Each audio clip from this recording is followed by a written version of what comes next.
So then, if you awaken from this illusion, persistence of vision.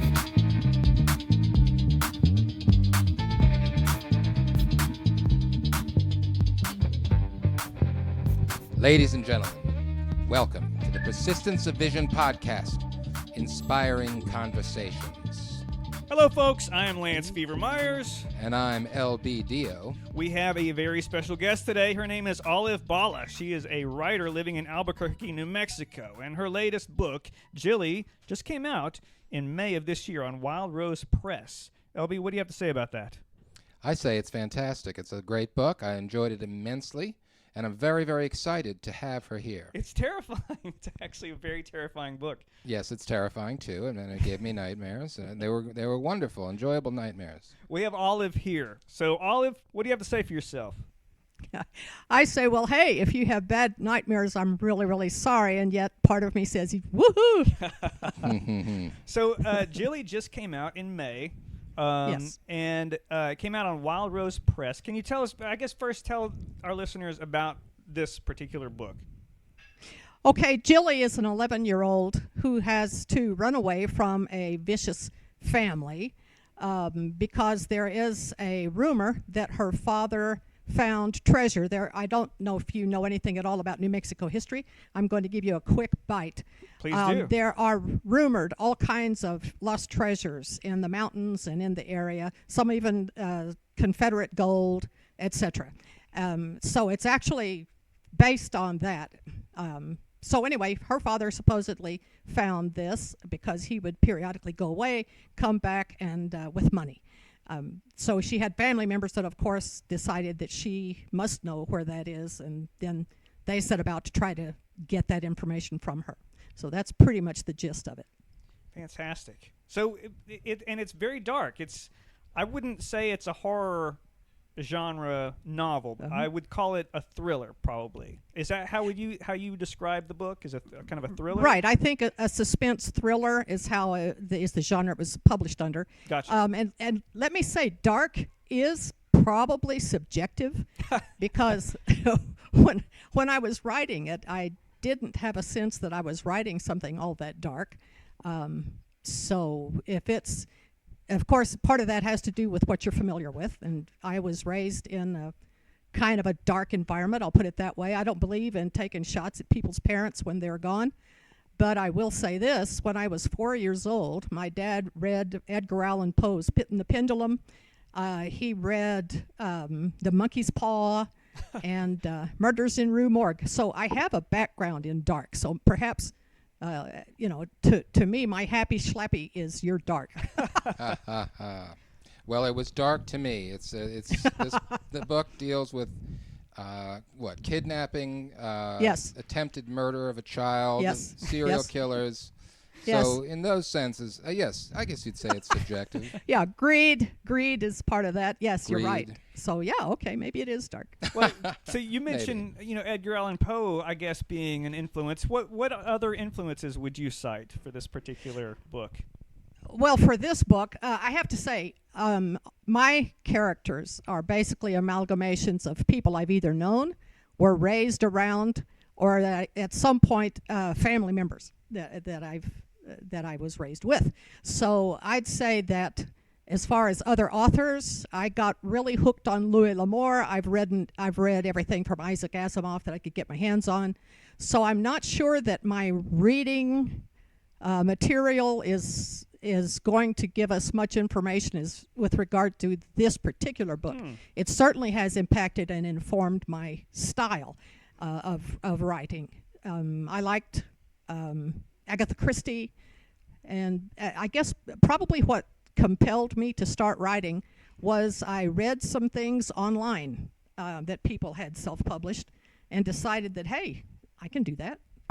And luckily I was able to find a publisher out of New York that to take a chance on me with my first book. So, yeah. That's fantastic. I want to get into that. I want to get into, well, first of all, while we're still on the topic of this being very dark and your background, tell us a little bit about, I mean, you said a lot of these characters are based on real people and that your life growing up in New Mexico has had a a hand in coloring this. Tell us about Sure. that, because I mean I've known you for a very, very long time. You were you were the mother of my very best friend in kindergarten, and that was all back in the Texas Panhandle. So you've lived your life in the Texas Panhandle and New Mexico, and that I feel has colored how you write.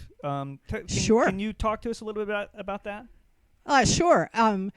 In fact, being raised around cattle people in the mountains of New Mexico, visiting there in the summers, my grandparents had a cattle ranch, and every fall or spring, whichever their timetable warranted, they would castrate male calves. The girls were not allowed to watch that, but of course this is, probably puritanical, but they didn't want the females to be exposed to that. However, I snuck out and exposed myself to it. And so probably that had we butchered our own calf, every heifer, every fall, so we would have meat for the winter. So probably that kind of reality, most people are under the age of, 30 or 40 nowadays wouldn't be familiar with it, or wouldn't have been exposed to it, I'll put it that way. So yeah, that definitely impacted it. The fact that I was born in Roswell, notwithstanding. Ah, yes. Well, you witnessed the castration of calves. Is that correct?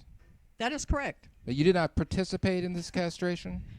I wasn't allowed to. You weren't allowed to. You would have castrated if you could have. It sounds worse than it actually is, but yeah. Oh, it sounds pretty bad. Yeah. It sounds worse than anything you're likely to have seen at Roswell, even if the worst rumors are true. Most likely, yes. Yep. Well, so okay.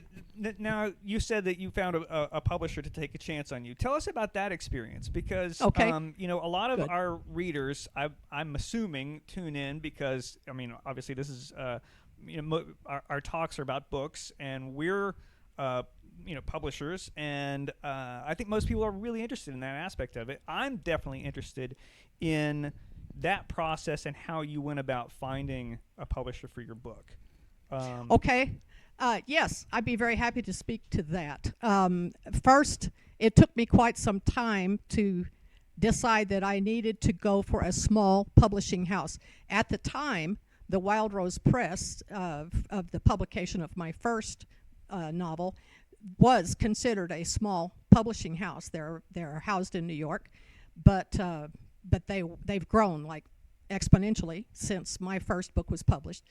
And I decided, after sending probably, I don't know how many dozens of query letters to other publishers, and I was looking primarily at the big five, and I think maybe there are big six now.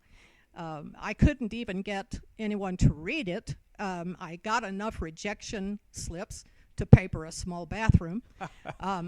I did, however, decide, after I read some writer's blog, I believe, that okay, if you don't get any satisfaction from the big guys, try one of the smaller ones. So I went online and I Googled small presses, and I came up with 4. I sent queries to all 4. Within a week, I had offers of contracts from all 4. Wow. I selected the Wild Rose Press based on their track record and on comments that I found online from other writers that have used them as well. And I have to tell you, they've been wonderful to me. They've taken, like I said, they took a chance with my first novel, and they've just been marvelous help with my second. And that was with An Arm and a Leg, which I also read and also found to be quite dark. Yeah, that one was book. My own sister, basically. And by the way, my sister was raised in the same environment I was. In fact, maybe a little bit worse. She's 8 years older than I, a little bit darker. But she said, well, some of those scenes in Frankie in the cistern, et cetera, she said, that's pretty dark. So I guess it is. Yep.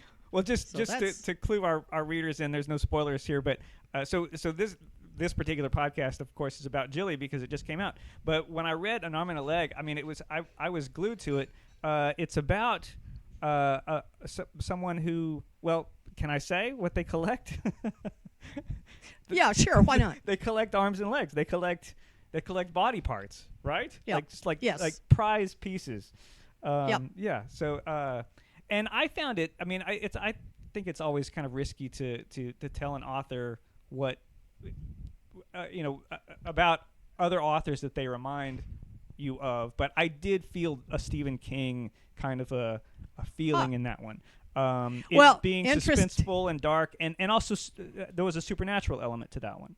Yes, there was, and that's interesting. You're not the first person who has made the parallel to Stephen King. I'll take it. You bet. Sure, who doesn't like a Stephen King novel? You bet. Well, the another author that it reminded me of was Dickens. Honestly, I haven't read The Arm and a Leg, but the Jillie, a lot of the characterizations of the characters. Their physicality, their relationship between their physical characteristics and their personalities or their moral characters was it reminded me a lot of Dickens. Okay, super. I'll take that too. Yeah. So so this is book number 2 with Wild Rose Press, and you said, I mean, you were singing their praises. Can you tell us what the experience of putting a book out with Wild Rose Press has been like, as far as like, okay, so you write the book and then you submit the manuscript. How early do you submit the manuscript? I mean, especially, I guess it would probably be different based on it being either your first or your second book. Can you tell us about that? Well, the process is pretty much the same regardless of the number of books, but I will tell you, first off, you don't submit the manuscript until they've asked for it. Right. What one does is, after one's completed your manuscript, then you will generate a synopsis. And it can be, depending on what their submission guidelines are, whichever publisher you're looking at, submitting to, there are submission guidelines, and they will be very detailed as to what's expected. And with Wild Rose Press, it was to submit a synopsis, basically a blurb telling what the book is about, and they will pass it off. It's all done on the internet via email. They pass the synopsis to someone who looks it over and says, okay, let's ask for the manuscript. So then they'll email back and say, please send us the first 50 pages or send us the rest of the manuscript, which in this case, they've asked me both times for the completed manuscript. Then they look at it within a few days. They will either send, within a matter of fact, a couple of days, they'll either send a contract or they'll let you know, sorry, we're not publishing that genre at this time, or we don't need any more of that, or whatever. Sure. But probably, I think within, if I'm not, if my memory serves me, within probably about 5 days of their receiving my manuscript and passing it off to one of their editors, they have a senior editor that looks it over, then I was sent a contract. Gotcha. And then, so once you get the contract in hand, how much of how much of a role does the editor play that they gave you? Did they request changes, or did they suggest any kind of changes, or what was that like? Yeah, that's in fact the senior editor. I've worked with the same editor for both books, and she's just absolutely amazing. What they do is they'll look it over for grammatical errors. They also then check over for content if there's something that doesn't make sense. But let me give you a heads up to begin with. I've known other authors who have submitted stuff to Wild Rose and have not been accepted, and it has in part to do with not the grammatical errors, but with the content. So you want to make sure, number one, that your story is tight. Number two, that you have edited the crap out of it until there are no grammatical errors, and until your syntax is as perfect as you can make it, and that you actually have a story and a plot to tell. So those are pretty critical ingredients.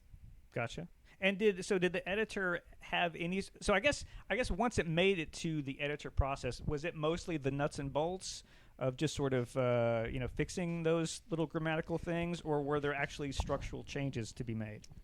Okay, that's a good question. And what happened with Jillie, the same thing happened with Arm and a Leg, is that there were some. I'm a comma junkie. I obviously I just way overuse commas. So most of my grammatical errors had to do with comma usage.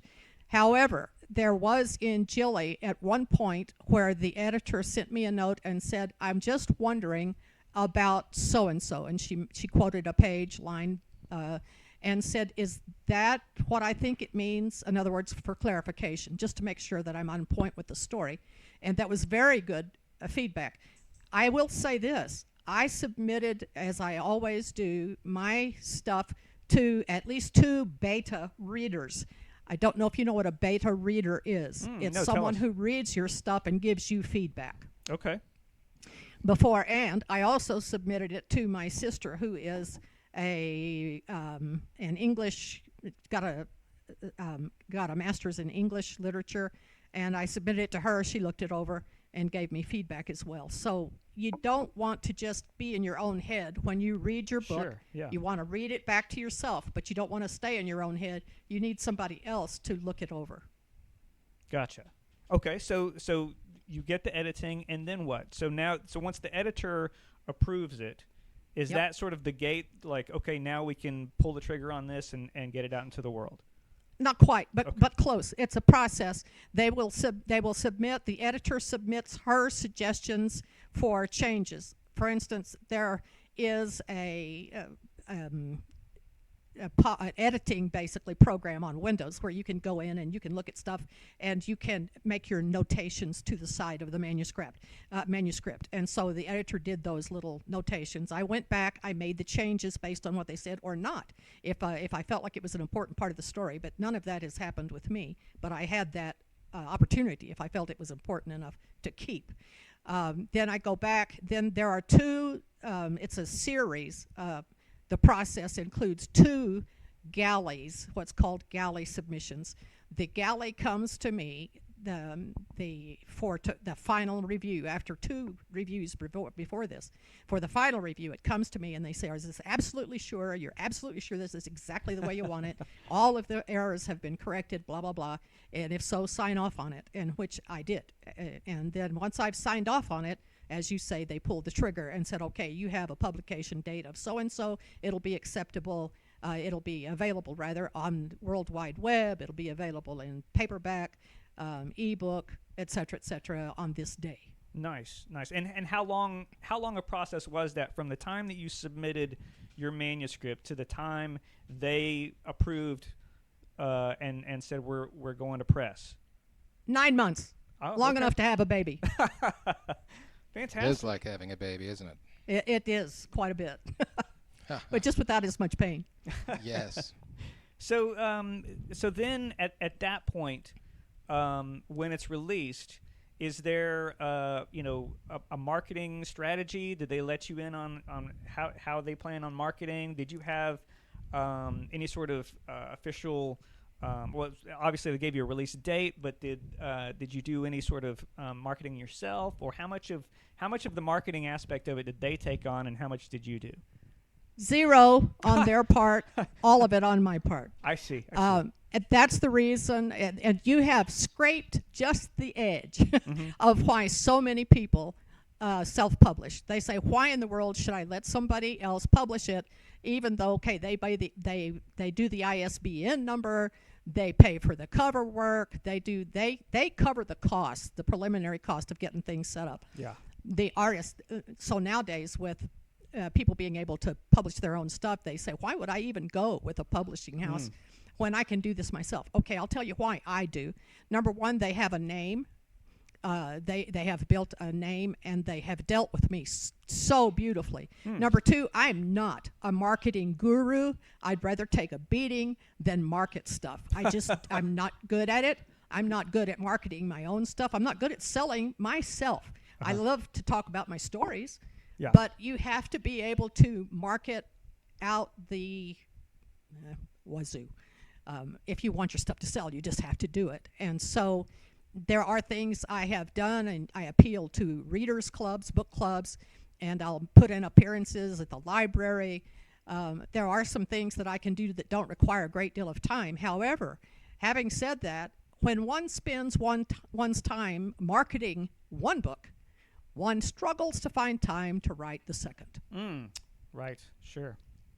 So the publisher will offer marketing services for a fee.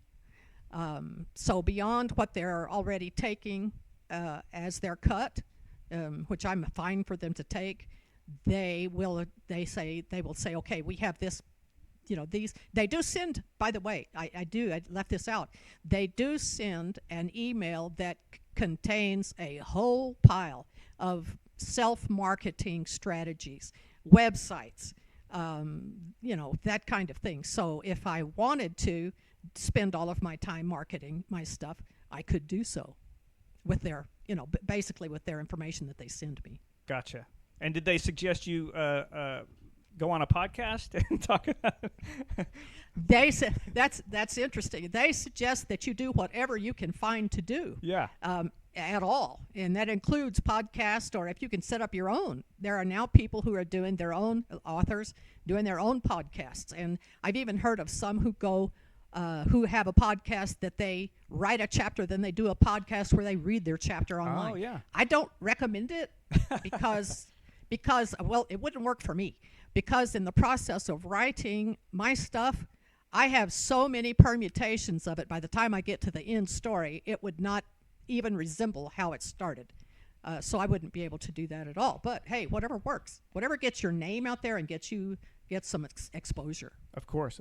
Well, I should mention to our listeners that it was me who suggested you come on because I really did. I very much enjoyed An Arm and a Leg, and it was fun to see Jillie come out in May, and I enjoyed that book as well. So you said that you don't like to market yourself, but you do like to talk about your stories. So let's talk about your stories. Yes. All right. I'd like to hear about Jillie herself. She's a fascinating little girl who is extremely industrious, extremely self-possessed, wise, and does an incredible job surviving on her own.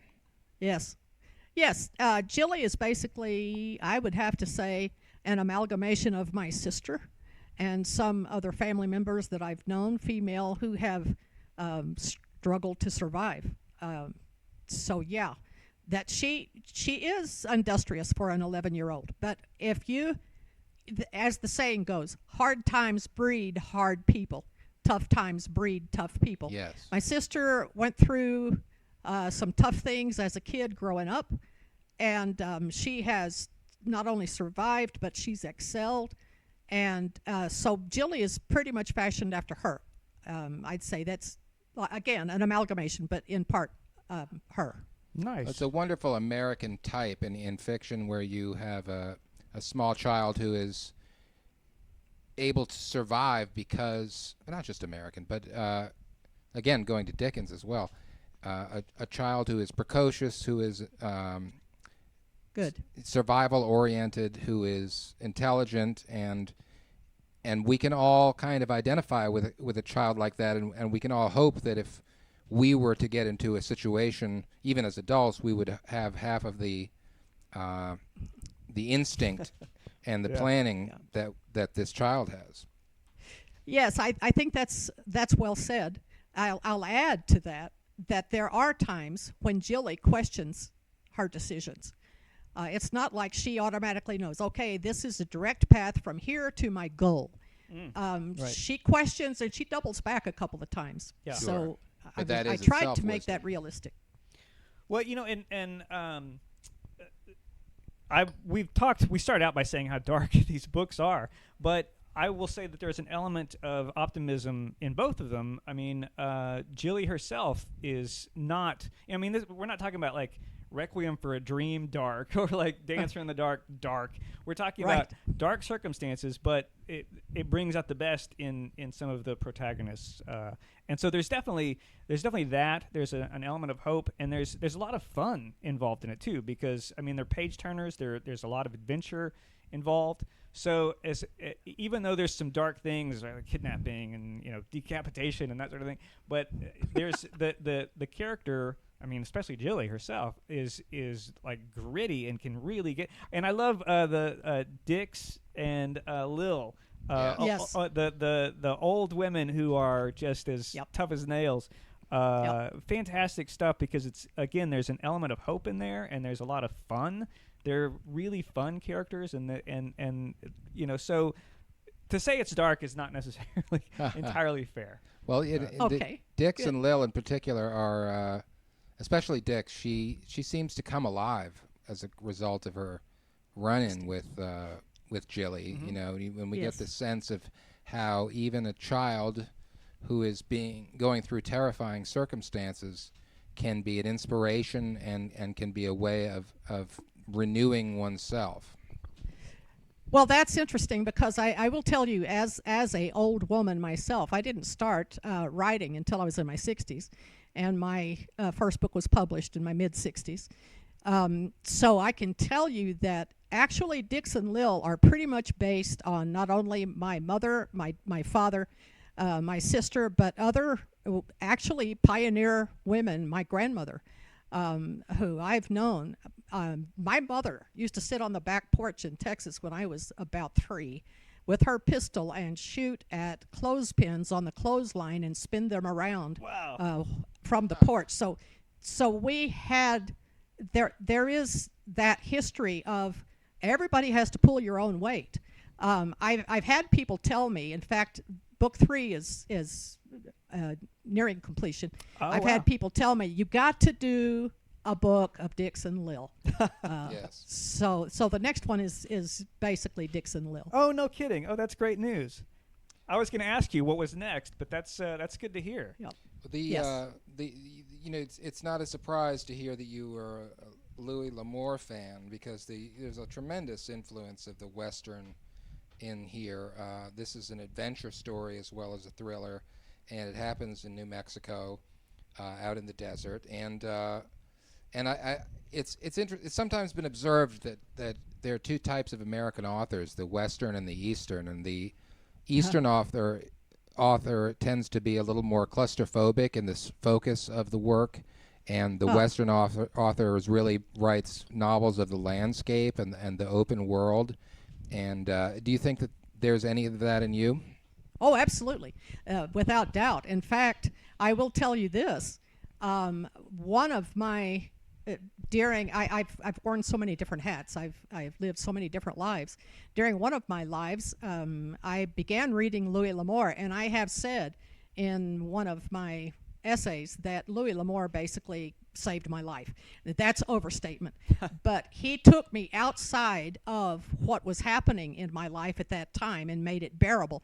That had just as much an impact as anything else I can say in my life, that I thought, hey, if I can write something that somebody can get absorbed in, and that they can step into a different world out of whatever crap they're dealing with in their lives, if they're dealing with horrible stuff, just a little bit of escapism, that's basically would make it worth it. I love writing, and you're right, there's so much fun in crafting a scene. Especially I love fight scenes and I love crafting scenes where somebody's going to really do dirt to somebody else. That's a kick. But I believe that it's real life. We deal with people. We deal with crappy people. We just do. And nobody gets to be in their 60s without having some dents and some dings and scars and scabs and all of the rest of it. Everybody's got a story.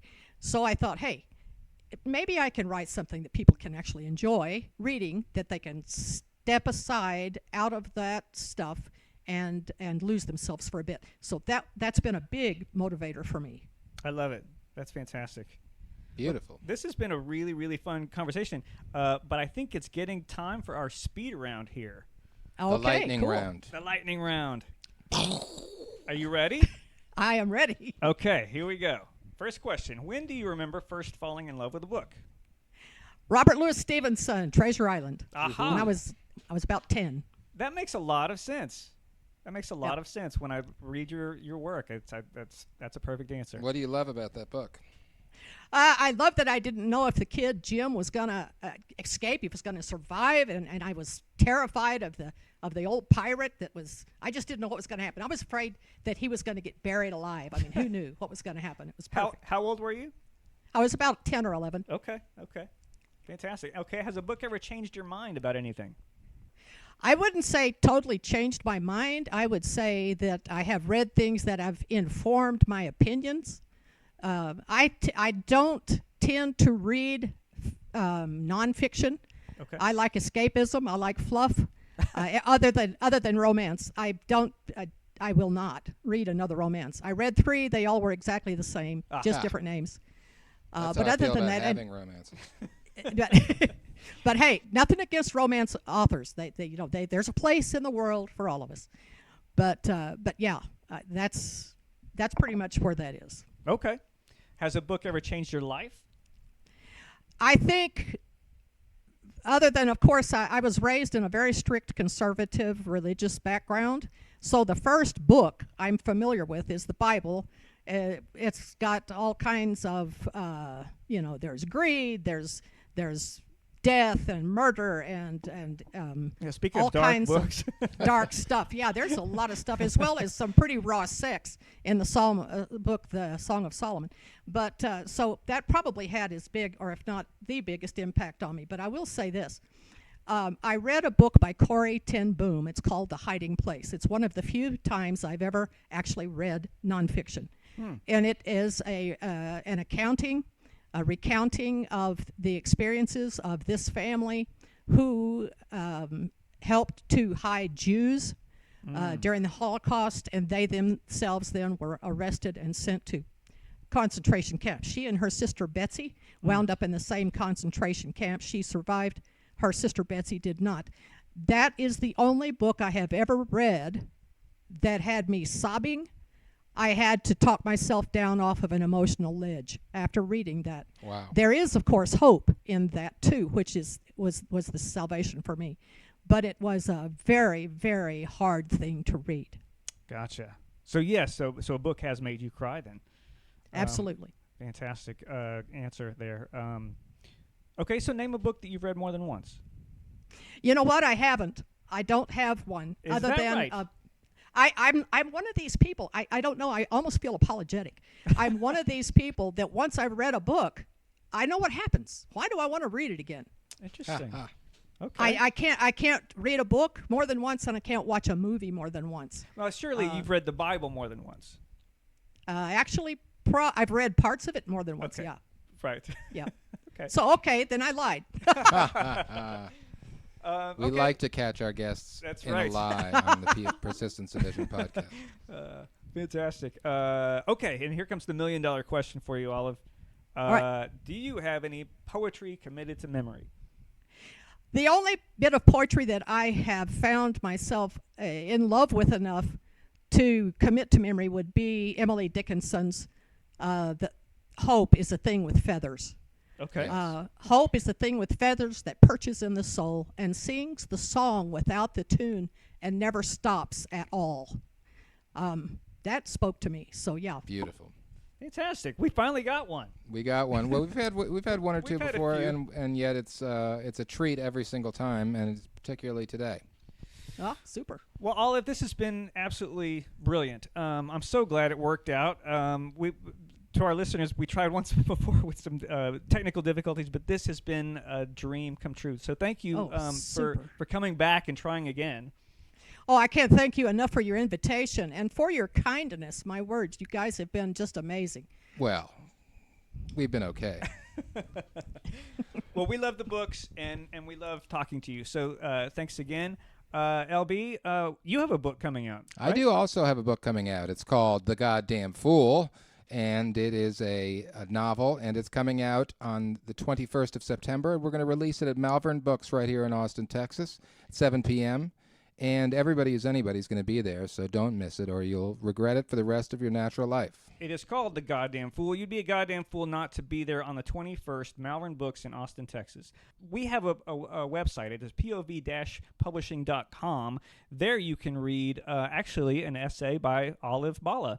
You can also read comics, poetry, and you can listen to all of our past podcasts. All the links are there. And you can follow another link, which will take you to the Amazon purchase page for my book, which is called Why So Much. So Why So Much? ? By Lance Myers. Check it out. Follow the link. Buy the book. Love it. Yes. And I want to take an opportunity to belatedly thank our intern, Union Brooks. Fantastic. Whom Hello, we have Union. been getting a lot of very valuable assistance from, and we've neglected to mention on the show. Hi, Union. So do you have anything to say in your own defense, Union? Nope, I'm good. He's deeply ashamed, and rightly so. We are grateful to him, and we're grateful to you, ladies and gentlemen, our listening audience, and we're grateful to you, Olive Balla, for being our latest and greatest guest. Absolutely. Thank you so much for the invitation. Yes, Of course. everybody read Jillie. Okay, thanks for tuning in. We'll see you next time. Bye-bye. Bye-bye.